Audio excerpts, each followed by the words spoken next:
You know, over the past decade or so, there's been more opportunities to walk the land that was once walked by abolitionist Harriet Tubman as she led hundreds of slaves to freedom. Well, one of those areas is Hunting Creek in Caroline County. And right next to it is another important part of Delmarva history, the Linchester Mill. In 2003, the Caroline County Historical Society restored the mill to its original state. In 2015, we visited the mill to learn more about it. That's today's Monday Memories.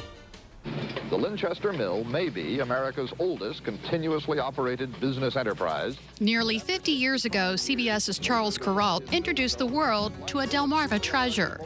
There can't be a 300-year-old grist mill in mid-20th century America with a miller who opens the sluice gate to set his wheel turning.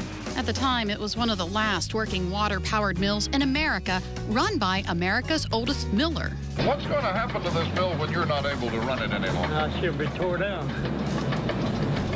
Tore down again, like a lot of others.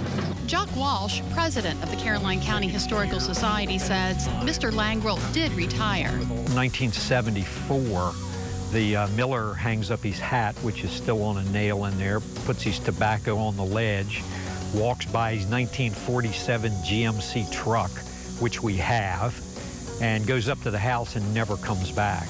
But the mill was never torn down. Walsh estimates that it was built in 1827. How do we know that? When we do a project, we bring in a team of experts. We bring in a land historian, an architectural historian, a mill expert, a dendrochronologist, a paint analyst. The dendrochronologist in this case was really important. That's someone who drills into the structural components and can tell by the tree rings when the timber was cut. Tucked away on the upper reaches of Hunting Creek, Linchester Mill was a powerhouse at the end of what's called the grain boom. Caroline County is unique in that we're one of just a handful of counties in the United States that never had a second industry apart from commercial agriculture for over 300, in this case 350 years. At that time, Walsh says there were about 25 flour mills in the area. The farmers would bring in their grains, the miller would grind it up into flour. Sometimes they'd sell it to him, sometimes they'd sell it to a local merchant. Linchester Mill was once described as a treasure of America because it includes what's known as the Oliver Evans technology, or the automated mill, developed right here in Caroline County. Linchester Mill docent Charles Andrew explains the technology. So he came up with 3 inventions that revolutionized the milling industry. First, he said, the millers store the grain down below and you have to bring it up. So what does he invent? The very first elevator. Okay, which is just a tin cup on a leather belt. Once the grain was up, it was brought back down through chutes. Grain was transported from one side of the mill to another with a conveyor. Inside the conveyor was an auger. Depends on how he wanted it to go, either turn left or right, is how he would set this auger into that conveyor box. All of this equipment was powered by a water wheel seen in this picture on the side of the mill. But a bigger water wheel had to be installed when the mill upgraded to a roller mill technology.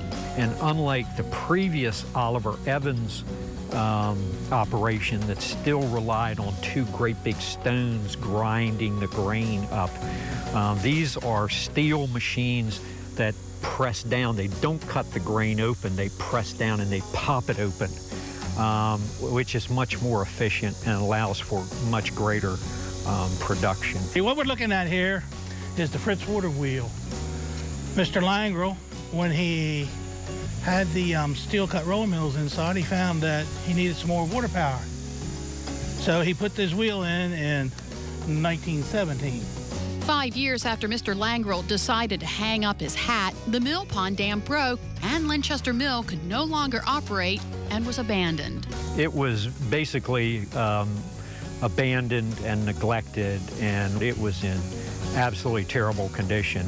We came down in 2003 and negotiated with the descendants of the miller's daughter, and were able to purchase the building. Restoration of the mill was a pretty hefty undertaking that started with digging through the years of brush and weather. What they found was buried treasure. All of the milling equipment, including the small hand equipment, was still inside this mill. Some of it had been taken, but most of it was still buried under mulch as the building had sort of deteriorated and the windows left open. Today, the mill is open for tours led by Charles. Visitors can also check out behind the mill, where they'll find a historic crossing point where Native Americans traversed while traveling the Choptank Indian Trail.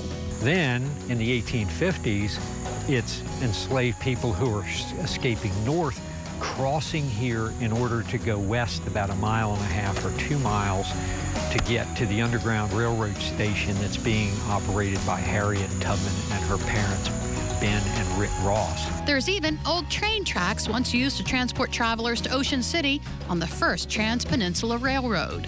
Looking at it all, the mill wheel and the mill stream and the mill, you get the feeling that when this all goes, we'll be poorer as a nation. Fortunately, Charles Kuralt was wrong. The Linchester Mill still stands strong, so all can see what a Delmarva treasure it was then and now. And get this, before COVID, Chesapeake Ghosts and Delmarva Spirit Hunters offered paranormal investigations of the mill. Paranormal investigators have said there is definitely a strong energy in the mill.